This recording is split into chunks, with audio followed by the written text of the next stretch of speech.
So I guess my first video should be an introduction of sorts, which in the past would have sounded something like, "Hi, my name is Tracy, mother to Olivia, who is almost 12.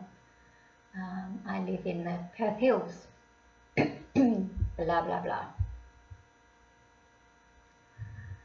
I remember being at like work conferences and stuff like that, and you'd do those really uncomfortable meet and greet introductions, and I always felt so unimaginative.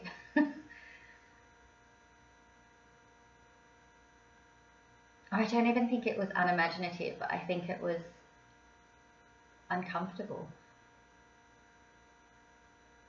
Having to ask yourself or question yourself, who am I?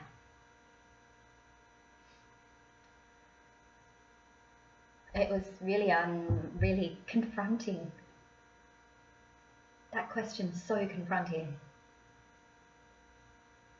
It was for me anyway. I guess I've always felt like something just wasn't quite right.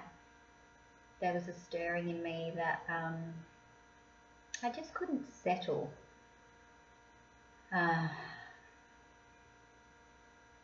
Up until my 10th wedding anniversary in November 2022, I would say I had a happy marriage.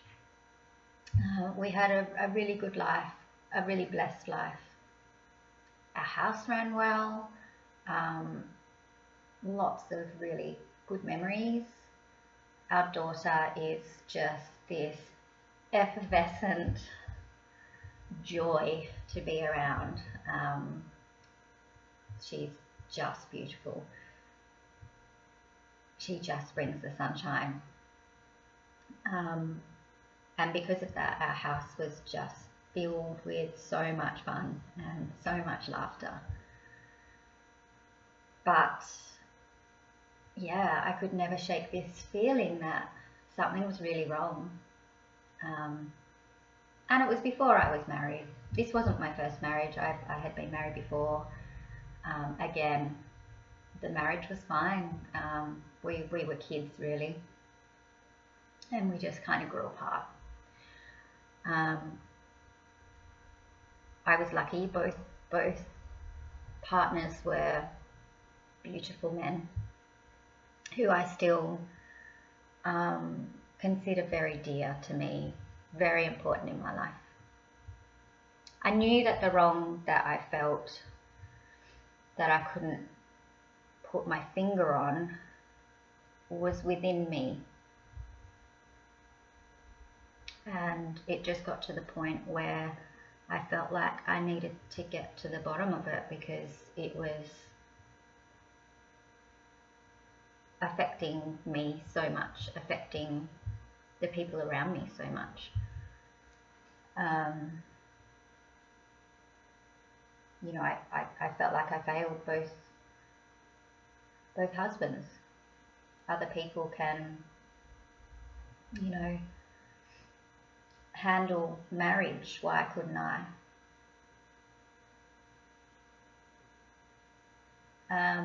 I would say I didn't feel loved in my marriages. I actually don't think I have ever felt loved.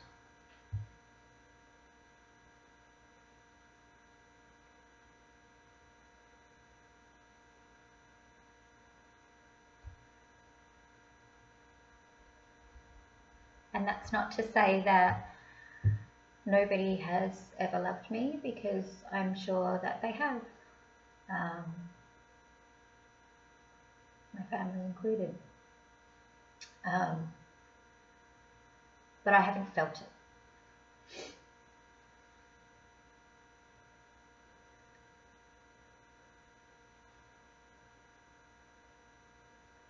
A friend of mine actually pointed out that, you know, the usual saying, no one's going to love you until you love yourself. But more importantly,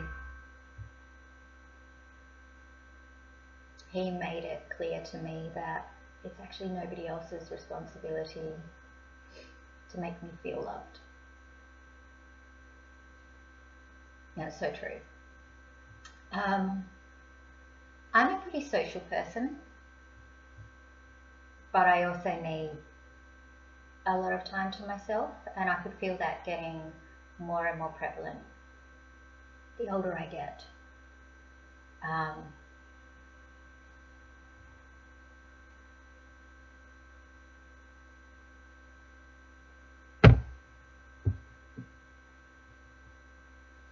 I got to a point where anxiety was really bad. I was having panic attacks.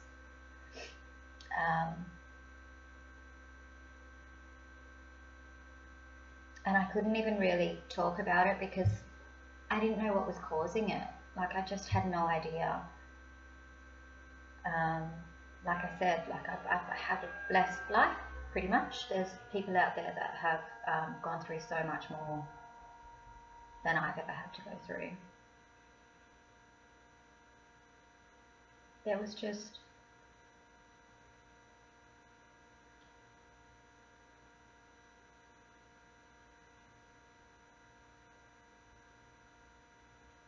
I don't know.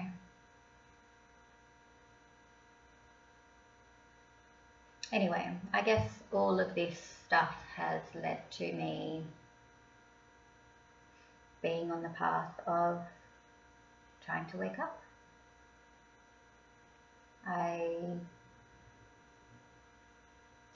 There's heaps of people on YouTube these days talking about awakening. The person that I resonated most with was Dr. Angelo DeLullo. There was one particular video about a self-inquiry technique that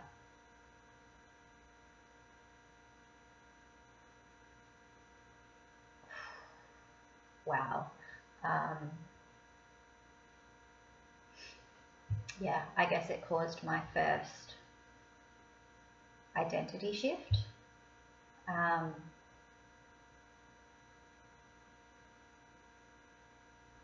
By questioning who I am is.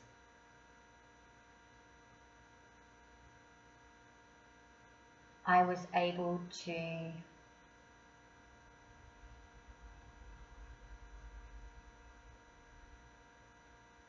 clear the thoughts, not clear them, recognize them, and be conscious of them. And as I was asking and looking around for who I am is, the thoughts were getting more and more quiet, and I kind of sunk into this abyss of nothingness where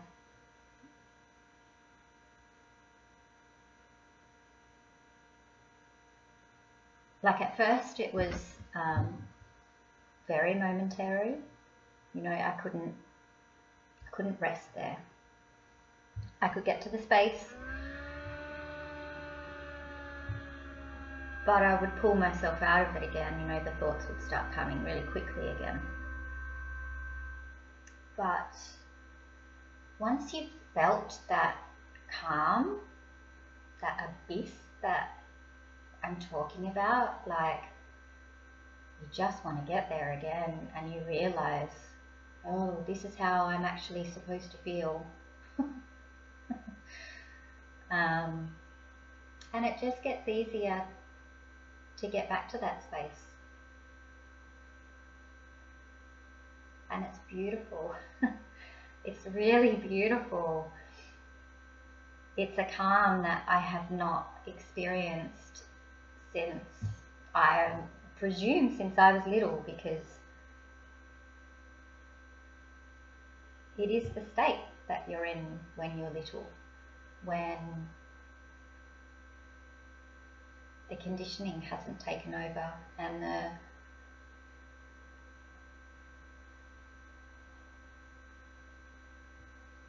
all of the layers haven't accumulated yet.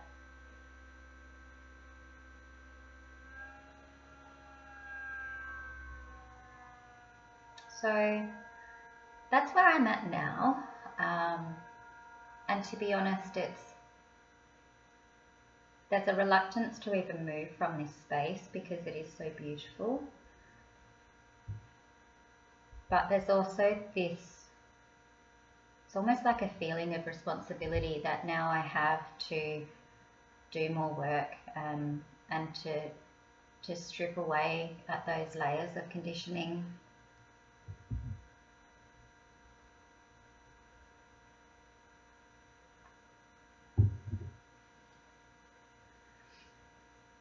I'm not really sure where it's going to lead. I don't know whether these videos are ever going to go anywhere, but I feel like with all of this awakening stuff, you know, I've listened to the same messages, the same information being provided by so many different people, and it just takes the right one to be heard in the right way for something to click. So I'm just thinking, hey, let's document it. My videos are not going to be anywhere near as fancy or as eloquently presented as Dr. DeLulo's. It's just going to be me.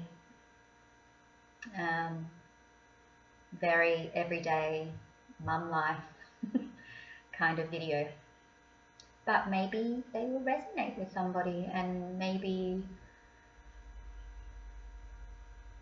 I don't know, maybe it will help someone. And, you know, I think that's what a lot of us would like to do. So video 1 done. I don't know when the next one will be.